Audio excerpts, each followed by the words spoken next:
जन जागरूकता के कार्यक्रम में बेसिक शिक्षा परिषद ने, माध्यमिक शिक्षा परिषद ने, बाल विकास और महिला कल्याण विभाग ने, ये हर एक स्तर पर जो बृहद अभियान चले हैं, आज उसका परिणाम हम सबके सामने है।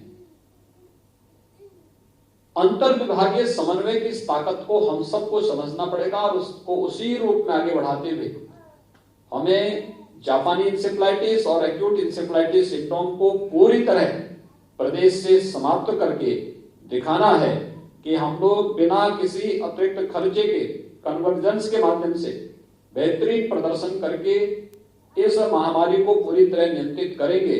और वह उत्तर प्रदेश सरकार ने स्वास्थ्य विभाग की टीम के साथ विभिन्न विभागों के अधिकारी और कर्मचारियों की मदद से करने में लगभग 95% तक इसमें सफलता प्राप्त की है। जो शेष 5% है, उस 5% के लक्ष्य को इस वर्ष हम पूरा कर सकें, इस दृष्टि से आज का यह अभियान यहाँ पे प्रारंभ हो रहा है। मैं इस अभियान के प्रति सबसे पहले अपनी शुभकामनाएं देता हूं और विभाग को इस सफलता के लिए हृदय से बधाई भी देता हूं। दूसरा कार्यक्रम आज यहाँ पर प्रारंभ हो रहा है मिशन इंद्रधनुष का 3य संस्करण के शुभारंभ का। तमाम प्रकार की ऐसी बीमारियां हैं जो समय पे गर्भवती महिला को या फिर नवजात शिशु को टीकाकरण के माध्यम से हम उन्हें बचा सकते हैं और उनके जीवन को सुरक्षित रख सकते हैं। लेकिन जागरूकता का अभाव या लापरवाही ये कहीं न कहीं गर्भवती महिला को, माता को और बच्चे को भी इसकी मृत्यु दर को ही बढ़ाता है, बाल मृत्यु दर और मातृ मृत्यु दर को बढ़ाता है। लेकिन साथ साथ तमाम ऐसी बीमारियों की चपेट में उन्हें ले आता है जो जिंदगी भर के लिए नवजात शिशु को फिर से समाज के भरोसे छोड़ने के लिए मजबूर कर देता है। उस प्रकार की स्थिति न हो, आदरणीय प्रधानमंत्री जी की अनुकंपा से मिशन इंद्रधनुष का जो कार्यक्रम प्रारंभ हुआ है, इसे सफलता की नई ऊंचाइयों तक पहुंचाने का दायित्व भी हम सबका। इसका 3य संस्करण का कार्यक्रम भी 2 दिन के बाद प्रारंभ होगा। इसको हम सफलतापूर्वक आगे कैसे बढ़ा सके, यह हर जागरूक नागरिक का दायित्व होना चाहिए।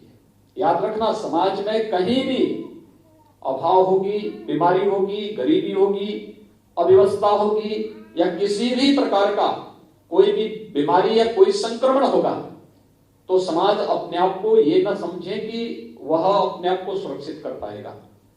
जहां कहीं भी इस प्रकार की स्थितियां होंगी, उन सब के खिलाफ हमारा अभियान एक सामूहिक रूप से आगे बढ़ना चाहिए। और मैं तो आह्वान करूंगा स्वास्थ्य विभाग के साथ साथ महिला और बाल विकास विभाग को इसके साथ जुड़ करके सामूहिक रूप से इस कार्यक्रम को आगे बढ़ाना चाहिए।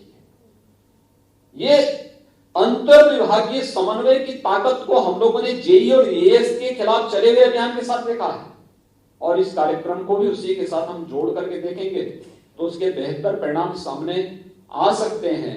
इस दिशा में यह एक प्रयास हमारा प्रारंभ होना चाहिए।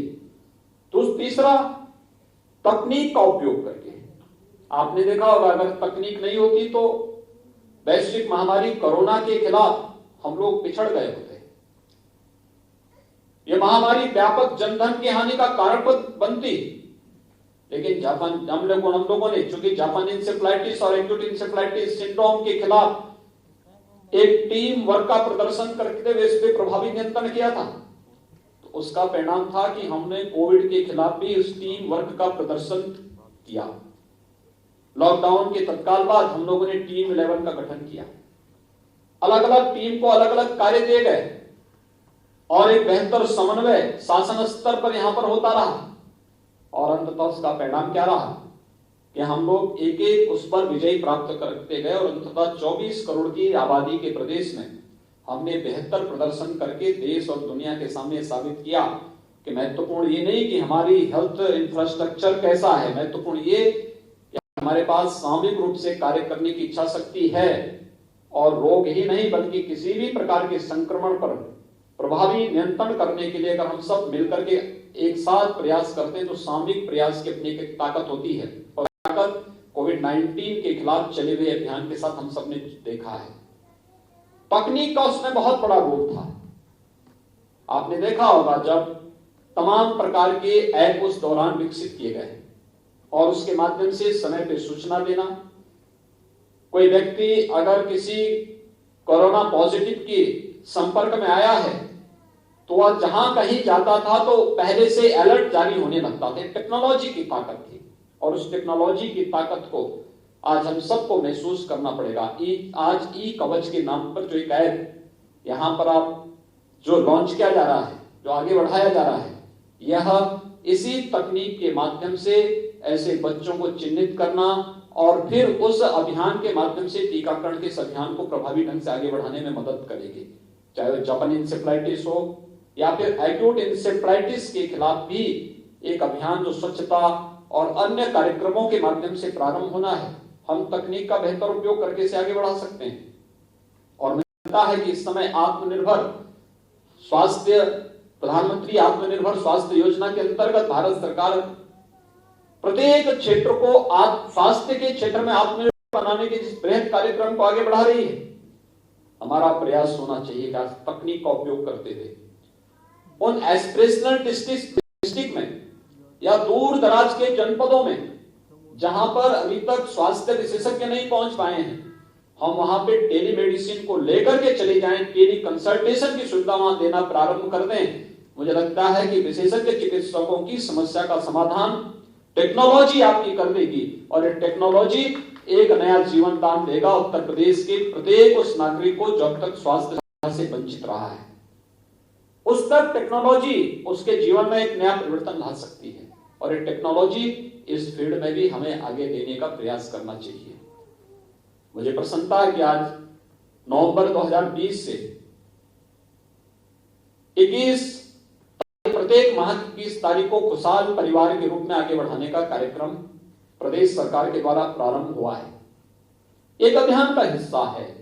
हर एक व्यक्ति के बारे में जागरूकता, परिवार के बारे में, स्वस्थ परिवार के बारे में, खुशहाल परिवार के बारे में प्रारंभ करने का एक प्रयास है।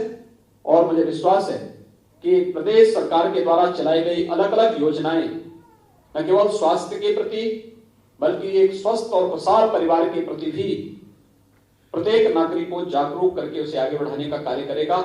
एक बार फिर से इंसेफ्लाइटिस के खिलाफ, जापानी इंसेफ्लाइटिस के जेई टीकाकरण के इस अभियान को, मिशन इंद्रधनुष के तृतीय संस्करण को आगे बढ़ाने के साथ ही ई कवच और खुशहाल परिवार के इस पूरे अभियान के प्रति मैं विभाग को हृदय से अपनी शुभकामनाएं देता हूं, विश्वास व्यक्त करता हूं कि अभियान पूरे प्रदेश के अंदर पूरी प्रतिबद्धता, पूरी ईमानदारी के साथ उन तिथियों तक व्यापक जागरूकता कार्यक्रम के साथ हम आगे बढ़ाने में सफल होंगे।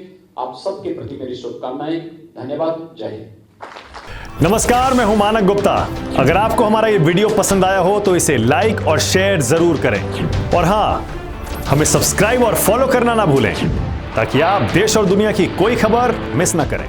तो जुड़े रहिए हमारे साथ और देखते रहिए न्यूज़ 24।